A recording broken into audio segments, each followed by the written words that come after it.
In today's video, I'm going to show you how to recover deleted video projects in CapCut on PC, step by step. If you've ever accidentally deleted a project and thought it was gone for good, don't worry, because CapCut gives you a simple way to find it and restore it. This is really useful if you deleted the wrong project, lost progress, or just need to bring back an edit you were still working on. Before we begin, if this tutorial helps you out, make sure to hit the like button and subscribe for more quick CapCut tutorials like this.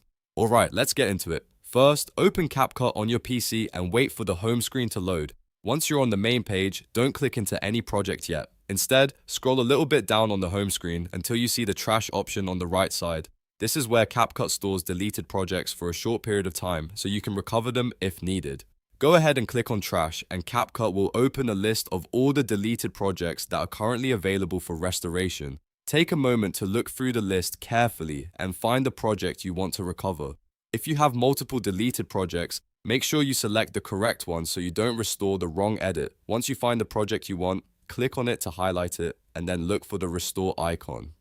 This restore button is what brings the project back from the trash and returns it to your regular projects list. Click the restore icon and CapCut will recover the deleted project for you. After that, go back to your main project area and you should see the restored project available again just like before. From there you can open it, continue editing, and pick up right where you left off. And that's it.